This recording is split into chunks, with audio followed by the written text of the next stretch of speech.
The Sports Source is brought to you by Fast Frame. Turn your memorabilia into a work of art.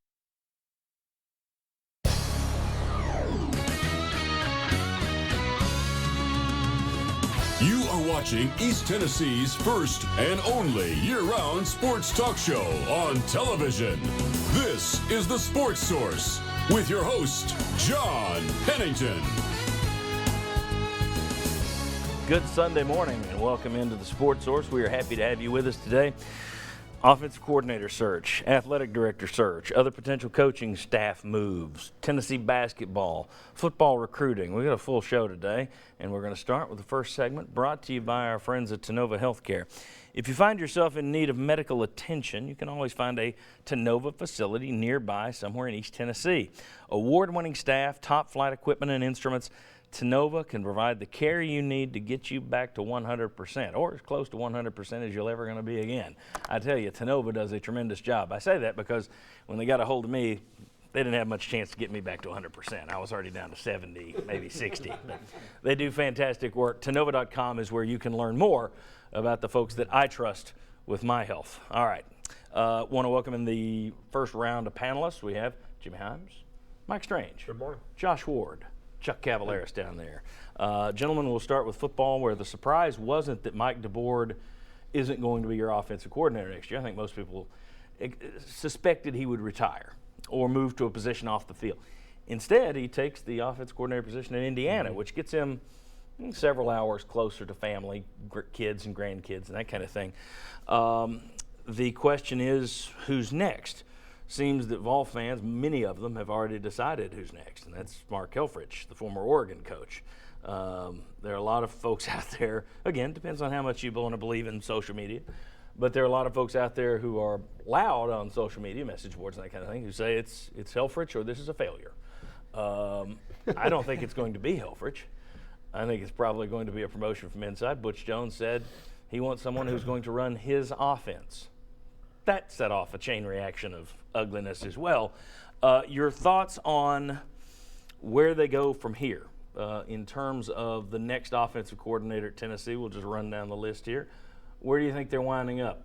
I don't know.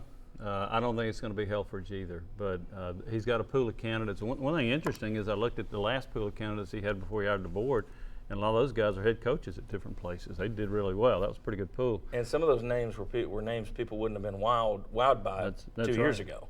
But they've wound up going on to good things. One's a head coach of the Falcons, one's a head coach at Boise State, one's a head coach at Western Kentucky. So, and then there's Mike Canales, that's the only one that I think they're going back to that they had looked at the first time around. But I don't know the direction he's going. And the thing is, he could hire somebody to be the quarterback's coach. He said he wants a developer of quarterbacks, right? So if you hire a really good quarterbacks coach, it's hard to get that guy without him being the coordinator.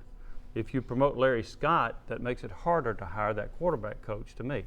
He's got so many different options, John. I don't know the direction that he's going, but he's not ruled out having somebody that's coached in the NFL or somebody's coached in college, but he does want a proven recruiter, which to me narrows the pool down a little bit more. Even so, I think when you look at Helfrich, one of the things that people need to remember is it's almost like, well, that's where he should go. If he doesn't go there, it's a failure. Okay, well, first of all, you don't know if Helfrich wants to coach this year. Second, don't know if Helfrich wants to coach as an offensive coordinator this year. Third, don't know if he wants to come east for the first time in his life because he's always been away. And then you don't know if Butch Jones is interested in the first place. So the idea that, well, he could just snap his fingers and get this guy, that's not true to begin with, even if he was interested in Helfrich. Guy may just rather sit on the sideline this year and collect the money from Oregon that he's owed. Your thoughts, gentlemen, on where you think Butch will wind up heading? Well, if it's true that they're interviewing a guy like Chris Winkie, who's in town this weekend, NFL quarterbacks coach, that tells me I don't think they're interviewing him to be the offensive coordinator. That sounds to me like they're interviewing him as a quarterbacks coach, which leads me to think maybe they are going to promote from within a Larry Scott. I suspect it will be Scott. Yes. Who, doesn't work with quarterbacks. So if Larry Scott's your offensive coordinator, you want somebody to work with quarterbacks. So that's the way I read the tea leaves that it's going. Yeah, I think Butch Jones is going to do what he can to try to create as seamless of a transition from the Mike DeBoard era as possible, especially with a new quarterback taking over, whether it's Jarrett Garantano and or Quentin Dormey. There's a chance we see both guys next season. But if you promote from within and bring in a quarterback's coach like Chris Weinke, somebody else, it's, I think, been a complaint of fans the last couple of years to not have a full-time quarterback's coach. Whether that was fair or not, that complaint was there. That could remedy that and still keep what you've been doing on the offense, keep that going. Well, you mentioned some keep it going on the offense. One other thing that's out there that's a side note to that is simply verbiage. I mean, you're going into what many people perceive to be a hot seat year. Okay, do you really want to mess with your entire system and change the verbiage and everything else, or do you want to promote somebody who already is familiar with it? So that's why my guess is probably going to be Larry Scott. But if it's Larry Scott, Chuck, what does that do for Zach Azzanni, who's already your pass game coordinator, but that would be kind of like somebody else jumping above him? It would seem the more natural move would be pushing Zach Azzanni into that slot. Or maybe Larry Scott will be your run game coordinator.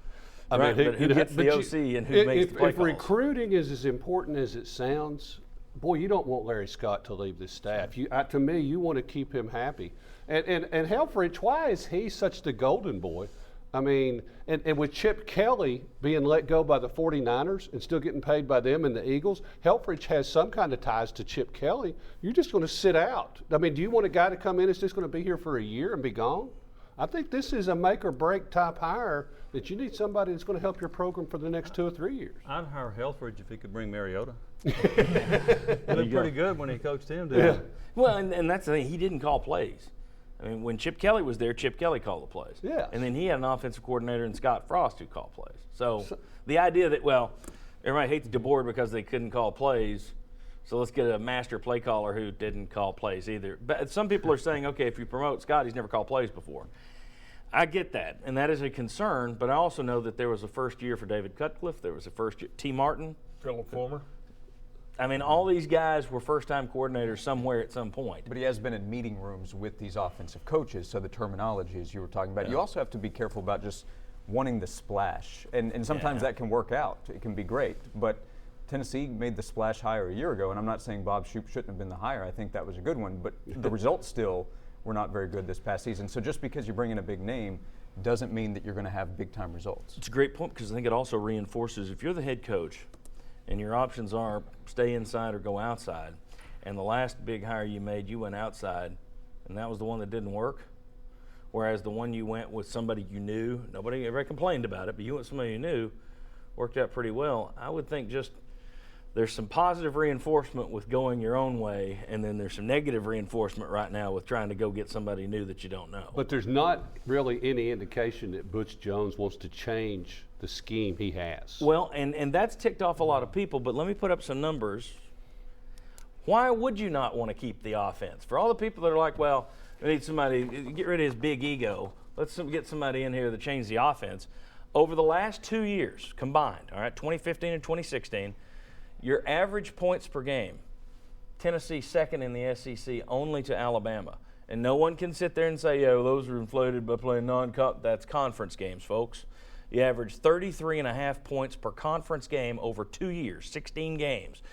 Only Alabama was better. Everybody loves the geniuses, Kevin Sumlin, Gus Malzahn.